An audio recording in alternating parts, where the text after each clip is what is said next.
I swapped my cheating husband's shampoo for hair remover the night before the most important meeting of his career. My husband Richard was a CEO. Successful, powerful, respected. He had thick silver hair that he was obsessed with, spent $200 a month at an exclusive salon, used $95 imported shampoo, styled it perfectly every single morning. That hair was his trademark, his signature, the thing people noticed first about him. Distinguished, professional, commanding, it was also the thing his mistress couldn't stop talking about in the text. Messages I found on his phone. I love running my fingers through that gorgeous silver hair. 28 years of marriage. 28 years of being the perfect corporate wife, hosting dinners, attending galas, supporting his career while putting mine on hold. And he repaid me by sleeping with a 31-year-old VP at his company. When I found out he'd taken her to Paris, the city where he proposed to me, 29 years ago, something inside me broke. So I went to the drugstore. I bought a bottle of Nair extra strength hair remover. And late one night, while Richard was passed out from his third scotch, I carefully emptied his precious Swiss shampoo down the drain and replaced it with the Nair. The next morning was his board of directors meeting, the meeting where they were deciding whether to make him chairman, the most important professional moment of his life. He got in the shower at 6 a.m. like always, used his special shampoo like always, and 10 minutes later, I heard him screaming. Before I tell you what happened when he walked into that boardroom completely bald in front of 15 executives and 3 financial journalists, and trust me, the humiliation was spectacular. Let me ask you, have you ever been betrayed by someone you gave everything to? If you've ever sacrificed your dreams for someone who threw it all away for a younger model, hit that subscribe button. My name is Diane Morrison. I'm 52 years old. This is my story. I met Richard in 1995 at an art gallery opening in downtown Atlanta. I was 24, working as an interior designer, building my own small but growing business. He was 28, a rising star at a financial consulting firm, ambitious and charming and confident. He pursued me relentlessly. Flowers every week, dinners at the best restaurants, weekend trips to Savannah and Charleston. He made me feel like I was the only woman in the world. 6 months after we met, he took me to Paris. We stood on the Pont des Arts bridge at sunset, and he got down on one knee and asked me to marry him. I said yes without hesitation. We got married in 1996. I was 25. He was 29. For the first few years, everything was good. I kept working, building my design business. Richard climbed the corporate ladder. We bought a beautiful house in Buckhead. We had 2 children, our daughter Emma in 1998, our son Jacob in 2000. Then Richard got promoted to VP. More responsibility, more travel, more demands on his time. And more demands on mine. Diane, I need you to host a dinner for the partners next month. Diane, there's a gala on Saturday. You'll need a new dress. Diane, the CEO's wife wants to do lunch. Make sure you're available. My design business started suffering. I was missing client meetings to attend corporate events, turning down projects because Richard needed me at some function, putting my work second, third, fourth to his career. In 2003, when Jacob was 3 and Emma was 5, Richard sat me down. Honey, I'm being considered for senior VP. It's a huge opportunity, but it means more travel, more entertaining, more visibility. I need you fully available to support me. What if you took a break from your business? Just temporarily. That word haunted me for the next 20 years. I closed my design business in 2004. I told myself it was just for a few years. Just until the kids were older. Just until Richard's career stabilized. But Richard's career never stabilized. It only grew bigger, more demanding, more consuming. He became Senior VP in 2005, Executive VP in 2009, CEO in 2015, and I became what I never wanted to be, a corporate wife. My entire identity wrapped up in supporting his success. I hosted dinners for clients. I organized charity events. I sat through endless galas making small talk with other executives' wives. I made sure Richard's life ran smoothly, his clothes pressed, his schedule managed, his home perfect. The kids grew up. Emma went to college in 2016, graduated in 2020, now works in New York. Jacob went to college in 2018, graduated last year, lives in Nashville, and suddenly, at 52 years old, I looked at my life and realized I had nothing that was mine. No career, no identity outside of being Richard Morrison's wife. 20 years of my life spent in service of someone else's dreams. But I told myself it was worth it. We were a team, a partnership. He couldn't have built his success without me, and he knew that. He appreciated that, or so I thought. Richard was always vain about his appearance. Always impeccably dressed, always perfectly groomed. But his hair was his obsession. He started going gray in his early 40s. But instead of looking old, he looked distinguished.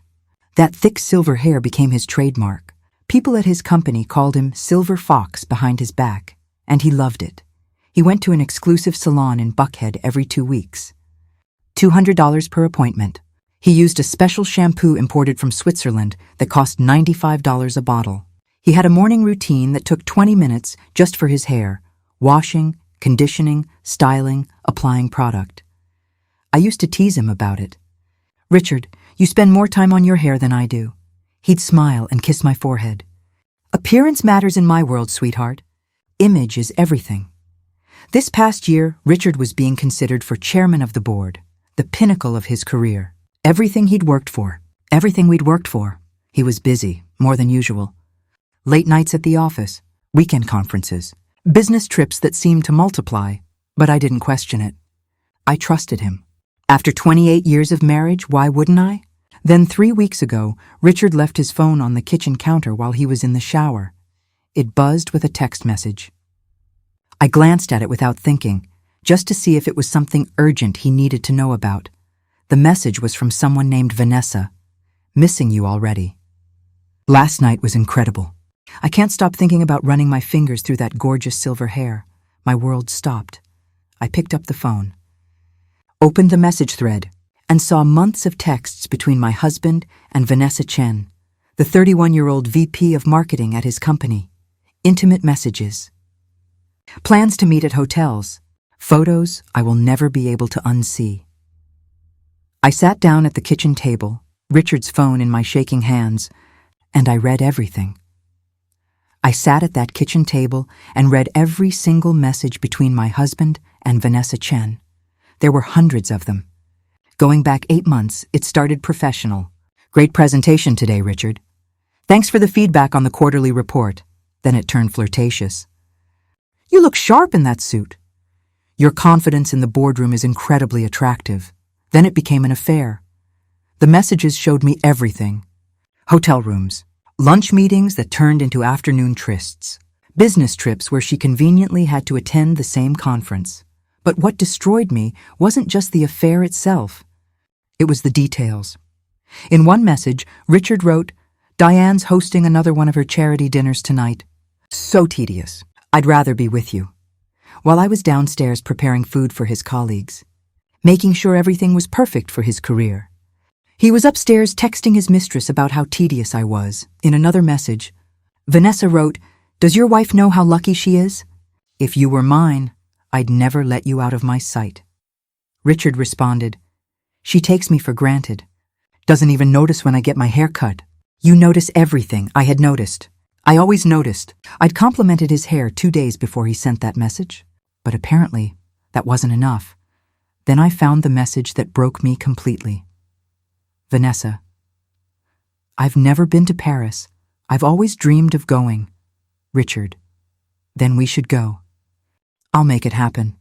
3 weeks later, Richard told me he had a business conference in London. 5 days. He'd be busy the whole time. Probably wouldn't have much time to call, according to his messages. He spent 3 of those 5 days in Paris with Vanessa. Paris, the city where he proposed to me 29 years ago. The city that was ours, our special place. The memory I treasured most from our relationship. He took his mistress there. I found photos. Richard and Vanessa at a cafe, at the Eiffel Tower, on a Seine River cruise. In front of the Louvre, she was beautiful, young, vibrant, wearing a designer dress I recognized, because I'd helped Richard pick it out as a gift for Emma. He'd lied about who it was for. My daughter's gift went to his mistress. In the photos, Richard looked happy, younger, alive in a way I hadn't seen him look at me in years, And in every photo, Vanessa had her hand in his hair. That silver hair he was so proud of. That hair that defined him. I heard the shower turn off upstairs. Richard would be down in 10 minutes. I put his phone back exactly where he'd left it. I went to the living room. I picked up a book and pretended to read. Richard came downstairs in his robe, hair damp. "Have you seen my phone?" "Kitchen counter," I said, not looking up. He grabbed it, checked his messages, smiled at something. "Probably Vanessa. I'm heading into the office early today," he said. "Board prep meeting." "Okay." He kissed the top of my head absently. "Love you." I watched him walk away, and I realized he didn't even look at me. Hadn't really looked at me in years. After he left, I sat in that empty house and I thought about my life. 28 years married. 2 children raised. 20 years of my career sacrificed. Thousands of corporate dinners hosted. Hundreds of galas attended. Countless hours spent being the perfect wife, the perfect hostess, the perfect accessory to his success. And he thanked me by sleeping with a woman young enough to be our daughter. By taking her to our city. By giving her gifts meant for our child. By texting her while I worked to make his life perfect. That afternoon, I did something I hadn't done in 20 years. I pulled out my old portfolio from my interior design business. I looked at the work I used to do. The creativity I used to have. The career I used to love. All of it gone. Given up. For a man who found me tedious. I went to the bathroom and looked at myself in the mirror. 52 years old. Still attractive, I thought. I took care of myself. But I looked tired, faded. Like I'd been living in someone else's shadow for so long, I'd forgotten what sunlight felt like. That night, Richard came home late. 11 p.m., said the meeting ran long. I checked his location on our shared phone app. He'd been at a hotel downtown until 10:30 p.m. "How was the meeting?" I asked. "Productive? Exhausting?" He loosened his tie. "I'm going to shower and head to bed." I watched him go upstairs to his bathroom. We'd had separate bathrooms for the past 5 years. His preference, and I heard the water run. He was probably washing. Off the smell of Vanessa's perfume. I sat in the kitchen, and I made a decision. The board meeting, the one where they'd vote on making him chairman, was in 2 weeks. The most important professional moment of his career. The culmination of everything he'd worked for. Everything we'd worked for. Except it wasn't we anymore. It was just him. And her, I thought about confronting him, demanding answers, screaming, crying, begging him to end it. But I'd given this man 28 years. I'd given him my career, my identity, my entire adult life. I'd made him who he was, and he'd thrown it away for someone who complimented his hair. That's when I remembered something Richard told me years ago. Image is everything. In my world, how you look is who you are. His image, his silver hair. The thing he was most proud of, the thing his mistress loved most about him. I opened my laptop. I searched for the strongest hair removal product available, and I started planning. For the next week, I planned, carefully, methodically. I researched hair removal products. I read reviews. I learned about chemical depilatories and how they work. They break down the protein structure of hair, dissolving it at the root. Nair Extra Strength. That was the product I needed, the strongest formula available without a prescription. Designed to remove coarse, thick body hair permanently if left on long enough. Perfect. I couldn't just buy it locally. Too risky. Someone might see me, might remember. So I ordered it online, had it delivered to a UPS store under a fake name, picked it up wearing sunglasses and a hat like I was some kind of spy. When I got home, I locked myself in my bathroom and examined the product. Clear gel. Slightly thick consistency. It had a chemical smell, but not overpowering. Richard's shampoo was also clear, also gel-like. Different consistency, different smell, but in a steamy shower, would he notice before it was too late?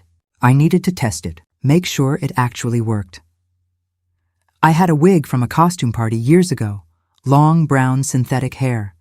I sectioned off a piece, applied the Nair, waited the recommended 8 minutes. The hair dissolved, completely, just melted away. I felt a surge of something I hadn't felt in years. Power. Control. That week, I played the perfect wife. I smiled.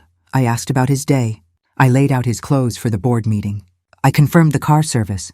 I asked if he needed me to do anything to help him prepare. Richard barely looked at me.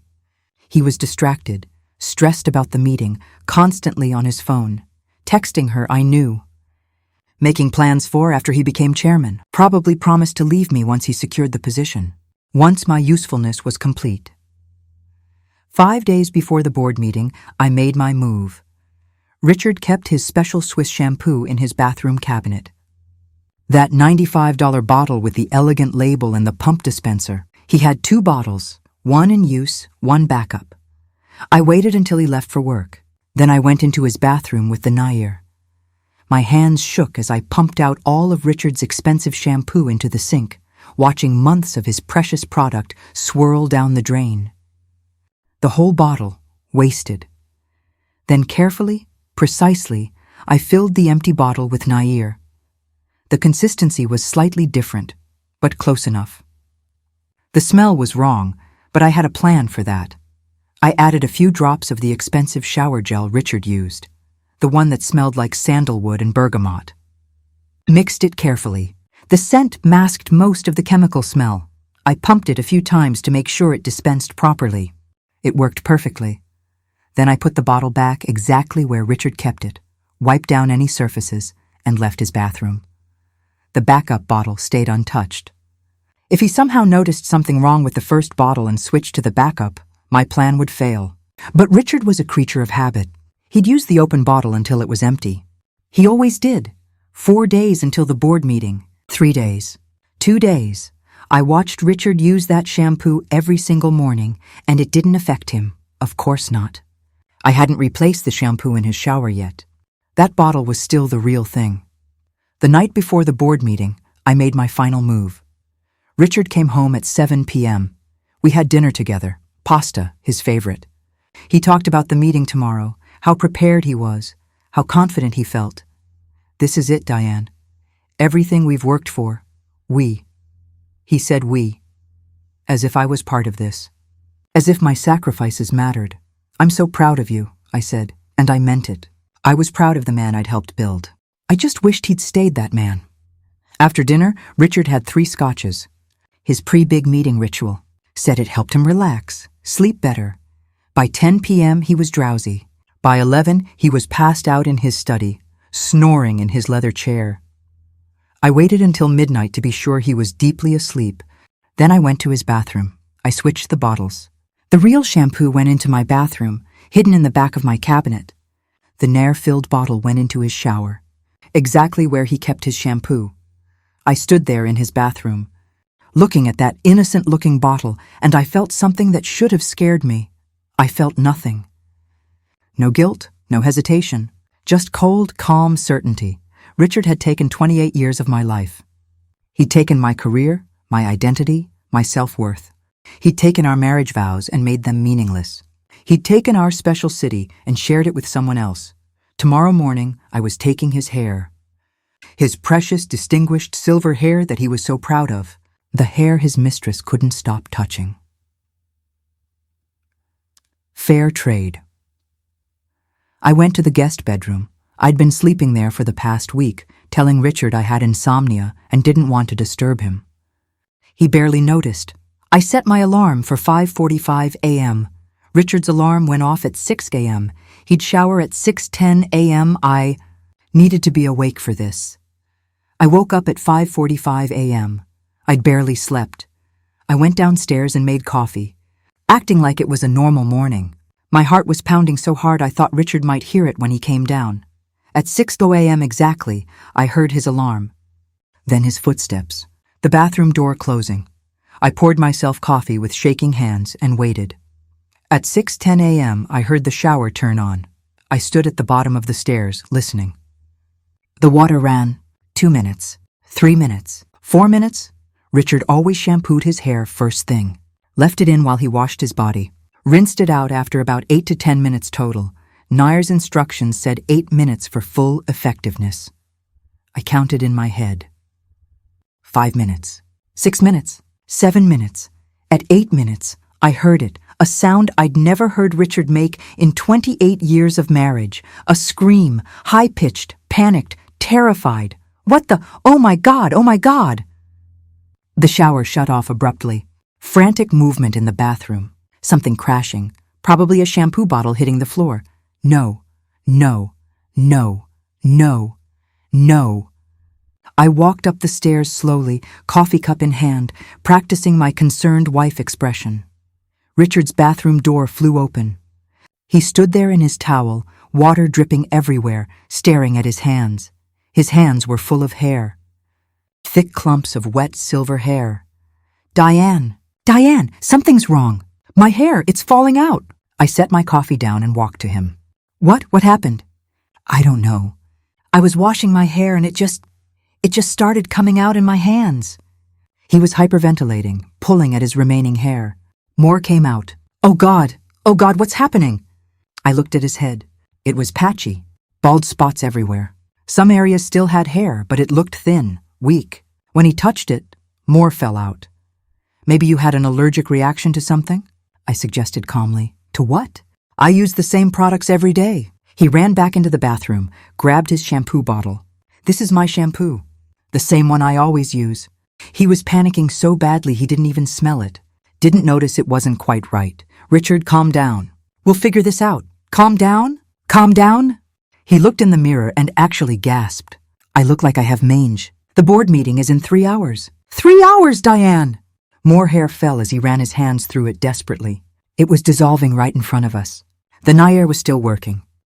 Maybe you should rinse your head really well. Get whatever's causing this off your scalp. He ran to the sink, bent over, turned on the water full blast, started rinsing his head frantically, which only made it worse. The water activated more of the Nair residue. I watched clumps of hair swirl down the drain. When he stood up and looked in the mirror, he was mostly bald. Just a few pathetic patches of hair remained, and those were falling out as we watched. His distinguished silver hair, his trademark, his pride, was gone. Richard's face went white, then red, then white again. For a moment I thought he might pass out. This can't be happening. This cannot be happening. He grabbed his phone. I'm calling Dr. Stevens. He'll know what to do. He'll fix this. Richard, it's 6:30 in the morning. I don't care. He was actually crying now, tears running down his face. My career is over. I can't go to that meeting looking like this. He called his dermatologist, left a frantic voicemail. Called his regular doctor, same thing. Called the emergency medical line. The nurse who answered told him what I already knew. Sudden hair loss could be caused by various things, but there was no immediate fix. He'd need to see a specialist. Maybe in a few days they could get him in. A few days? I need help now. He hung up and paced the bathroom like a caged animal, pulling at the few remaining hairs on his head. They came out in his fingers. Okay, I'll wear a hat. To a board meeting? I asked. I'll say I'm sick. I'll reschedule. You can't reschedule. The board flies back to their home offices tonight. This meeting has been planned for months. Then I'll do a video call. Say I have COVID. Richard, they'll know you're lying. You've been at the office all week. He looked at me, really looked at me for the first time in months. Desperate, broken, helpless. What do I do, Diane? What do I do? And I felt nothing. No sympathy, no desire to help. Just cold satisfaction. I don't know, Richard. Maybe you should have thought about consequences before you made choices. Richard stared at me. What is that supposed to mean? Nothing. I'm just saying, life has consequences. But he was too panicked to process my tone. He went back to his phone. I need a solution. There has to be a solution. He was Googling frantically. Wigs. I'll get a wig. Where are you going to get a professional quality wig in 2.5 hours? There are places, emergency costume shops, theater suppliers. He was already getting dressed, pulling on pants, a shirt, not even looking at what he was grabbing. I'll find something. Richard, those places don't open until 9 or 10 a.m. Then I'll go to a drugstore. They have wigs. Cheap Halloween wigs. For your board meeting? He stopped, breathing hard, looking at himself in the mirror. His scalp was completely visible now, shiny, pale. A few sad wisps of hair remained, making it look worse somehow. Maybe I can shave it. Own it. Say I decided to go for a new look. The day of your chairman vote? They'll think you're having a midlife crisis. Then what do you suggest, Diane? He was screaming now, face red, veins popping in his neck. I stayed calm. I suggest you go to the meeting and be honest. Tell them you had an allergic reaction to something. These things happen. They'll understand. They won't make me chairman if I show up bald. Why not? Are you less qualified without hair? You don't understand. Image matters. Appearance matters. You've never understood that. There it was. That condescension. That dismissiveness. I smiled. A small cold smile. Oh, I understand perfectly. He grabbed his keys. I'm going to find a wig. I'll be back in an hour. He left. I heard his car peel out of the driveway. I sat down with my coffee and waited. 45 minutes later, Richard came back carrying a shopping bag. He went straight to his bathroom. I heard cursing. I walked upstairs. Any luck? He was standing in front of the mirror, wearing the most ridiculous toupee I'd ever seen. It was the wrong color, more brown than silver. Wrong texture, wrong style. It sat on his head like a dead animal. This is all they had. His voice was defeated. Richard, you can't wear that. I don't have a choice. Yes, you do. You can go without it and maintain your dignity, or you can wear that and look ridiculous. He ripped the toupee off. Nothing about this is dignified. He tried styling the few remaining wisps of hair, combing them over the bald spots. It looked pathetic. He tried wearing a baseball cap with his suit. Looked absurd. He tried a beanie. Even worse. At 8:30 a.m., Richard sat on the edge of his bed, bald head in his hands, and he cried. Real, broken, hopeless crying. My career is over. Everything I worked for. Gone. I sat next to him. Not too close. You don't know that. Yes, I do. They were already split on me. Johnson doesn't think I'm seasoned enough. Carter thinks I'm too aggressive. I needed to walk in there looking like the perfect choice. Distinguished, commanding. Instead, I look like someone who's vulnerable. Human. Like someone who's bald. He stood up, started pacing. Do you know what they call me at the office? Silver Fox. That's my nickname. That's my brand. And now he stopped, picked up his phone, started texting. Who are you texting? Vanessa. She'll know what to do. She's good in a crisis. Vanessa. Of course, his mistress. His solution to everything. I watched him text her. Watched him wait for her response. Watched his face fall when she replied. What did she say? She says, he stopped. Read the message again. She says maybe I should reschedule. Helpful, he texted back. Waited. Another response came. His face changed. Something shifted. She's not answering now. He called her.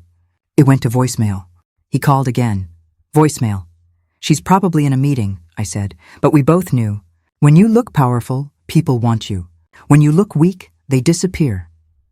At 8:55 a.m., Richard stood in front of the mirror in his full suit, bald head shining, face pale, eyes red from crying. I have to go, he said quietly. I know. Will you come with me? Wait in the lobby? I might need— No, Richard. This is your meeting. Your career. Your choice. He looked at me with something like understanding finally dawning in his eyes. But it was too late. He left at 9:05 a.m. The meeting was at 9:30 a.m. After his car pulled away, I went to his bathroom. I picked up the toupee he'd left on the counter. I took a photo of it. I'd want to remember this. Then I poured myself another cup of coffee, and I waited for the call. The call came at 11:47 a.m., not from Richard. From Christine Palmer, wife of David Palmer, one of the board members, Christine. And I had been forced friends for years, the kind of friendship that exists only because our husbands work together, polite, surface level, but Christine loved gossip more than anything. Diane. Oh my God, Diane, have you heard? I put on my best concerned voice. Heard what? About Richard. About the meeting. Oh, honey, I'm so sorry, but it's all anyone's talking about. What happened? He showed up bald. Completely bald. David said he walked into the boardroom and everyone just stared. Apparently he tried to act like nothing was wrong, started his presentation, but people were they couldn't focus. They kept staring at his head. Oh no, I said with practiced sympathy. David said Richard claimed it was an allergic reaction to some hair product, but honestly, the timing? The day of his chairman vote? Some people are saying he's having a breakdown. Others think it's a medical crisis. Either way, they didn't vote for him. Silence. Then quietly, no, They voted for Harrison instead. I'm so sorry, Harrison Carmichael. Richard's main competitor. The man Richard had been positioning against for 3 years. How did Richard react? David said he sat there. Didn't argue. Didn't defend himself. Just sat there while they moved on to other business. Then he left early. Said he wasn't feeling well. I'm sure he's devastated. There's more. Christine's voice dropped to a whisper. Someone took a picture. It's already circulating internally. People are making memes, Diane. Memes of your husband. That's cruel. It is. But you know how these things go.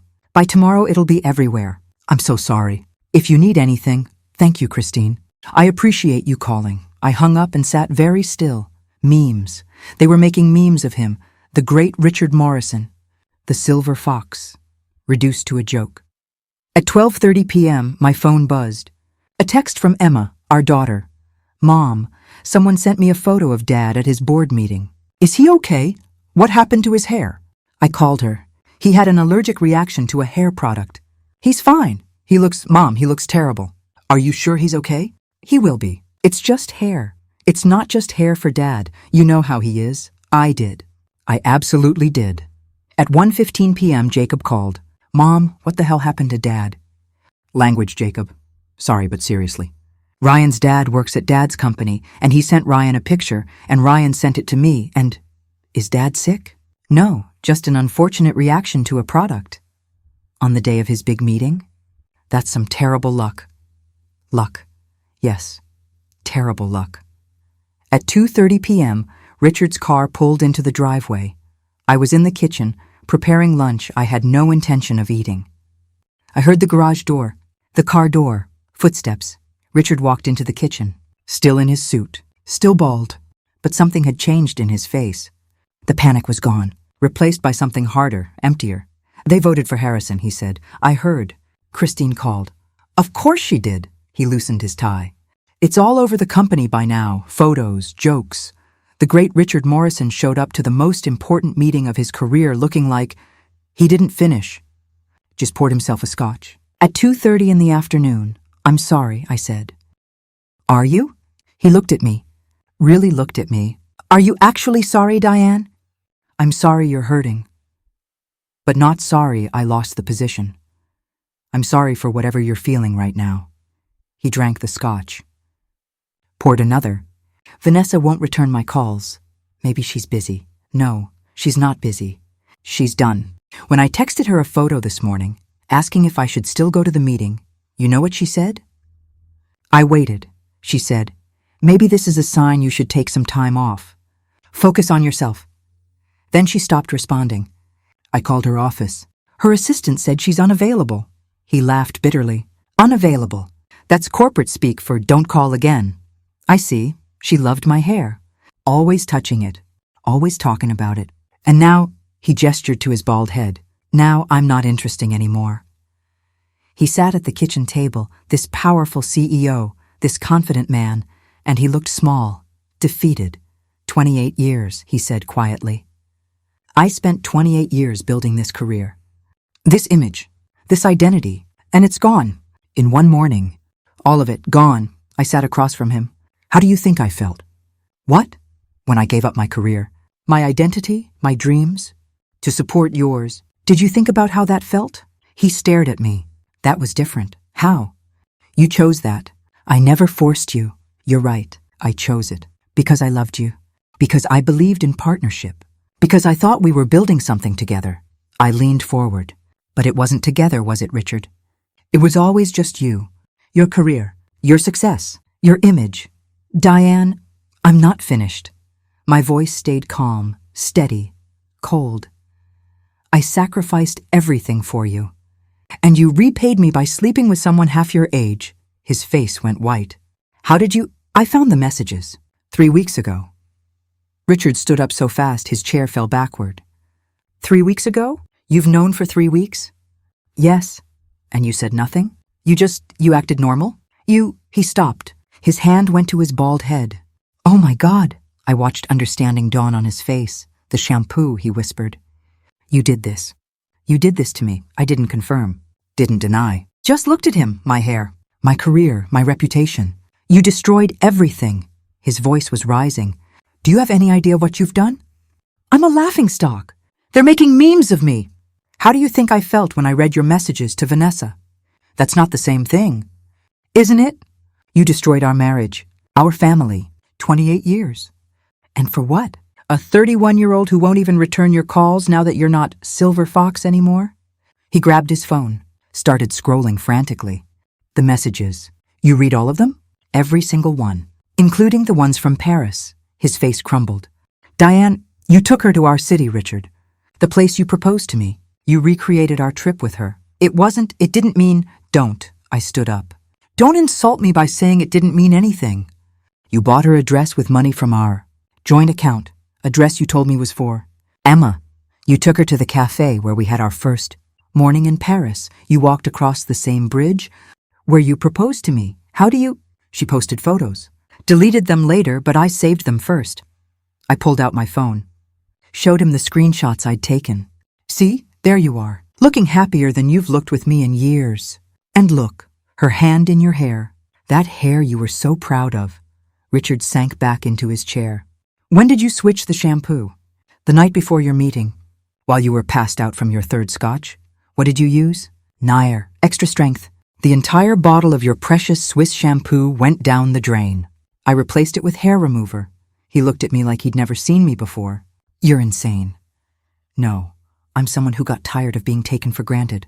I could press charges. This is assault, battery. You deliberately, go ahead, press charges. Explain to the police and the media why your wife felt compelled to sabotage the most important meeting of your career.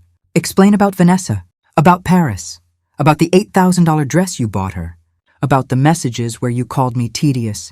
He went pale. You can't prove any of that. I pulled out a folder from the kitchen drawer, the one I'd been preparing for 3 weeks. I can prove all of it.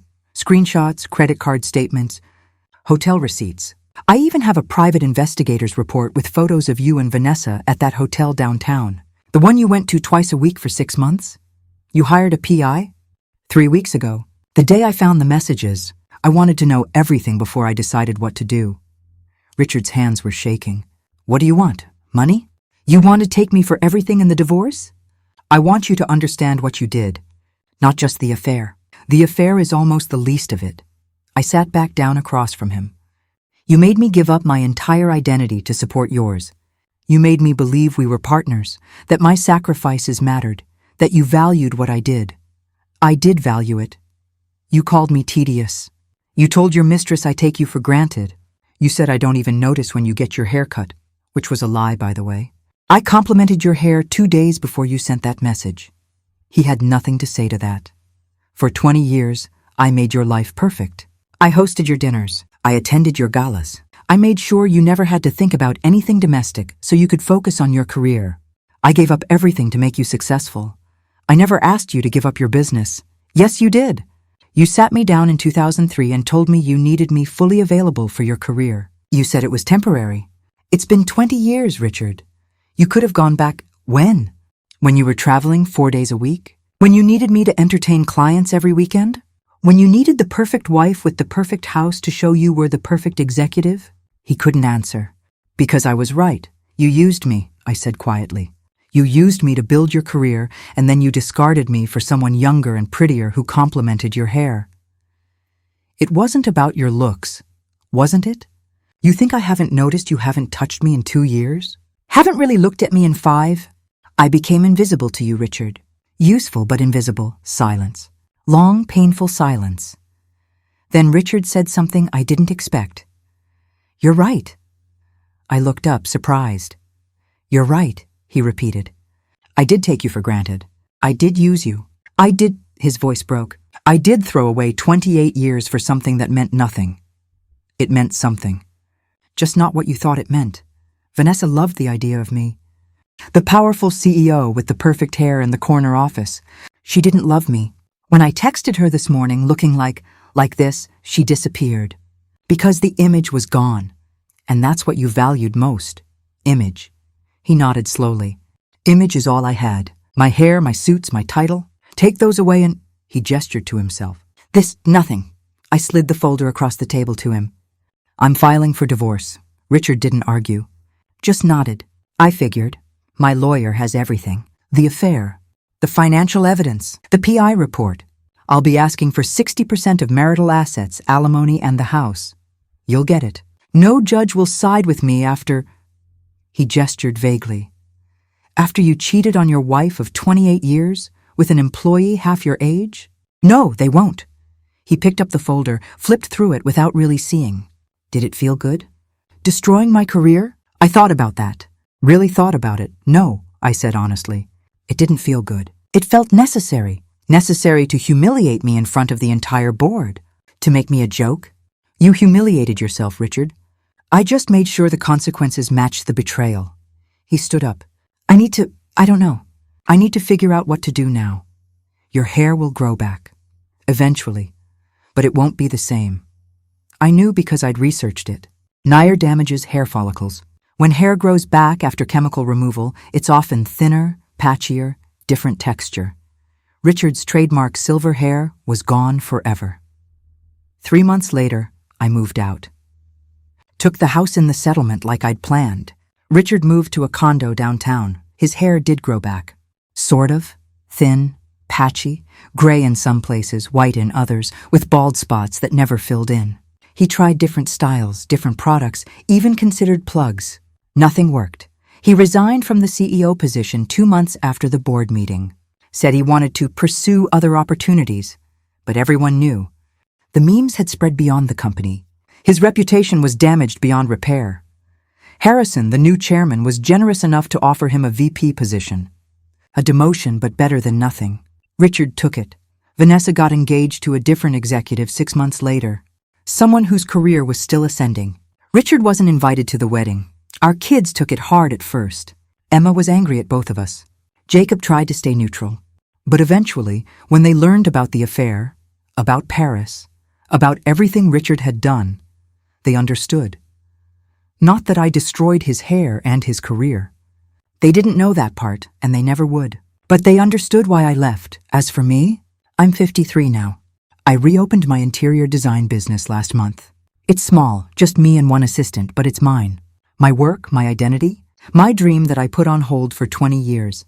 I'm not the same person I was at 24 when I met Richard. I'm stronger, harder, less willing to sacrifice myself for someone else's ambition. And I'm not sorry for what I did. People might judge me, say I went too far, say 2 wrongs don't make a right, say I should have just divorced him and moved on. But those people didn't spend 28 years building someone else's dream while their own died.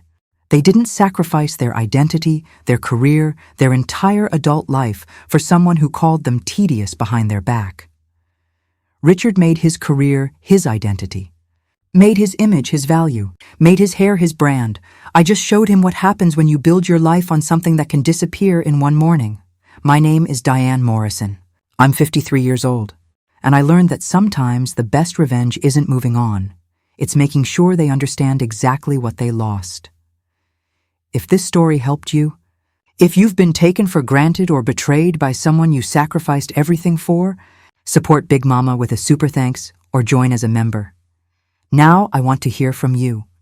Have you ever been betrayed after years of sacrifice? Have you ever wanted revenge so badly you could taste it? What would you have done in my situation? Share your story in the comments. If this is your first time here, subscribe and turn on notifications. We share real stories about betrayal, boundaries, and what happens when the person who took you for granted realizes you were holding their whole world together. Next time, I'll tell you about a woman who discovered her husband was hiding money in offshore accounts while telling her they couldn't afford her cancer treatment. What she did when she found out will leave you speechless. Until then, remember this. Your value isn't determined by how useful you are to someone else. Your sacrifices should be appreciated, not expected. And if someone treats you like you're replaceable, show them exactly how irreplaceable you were. Image isn't everything. Character is. And when you build your life on vanity instead of values, don't be surprised when it all falls apart. Big Mama loves you. Take care of yourself.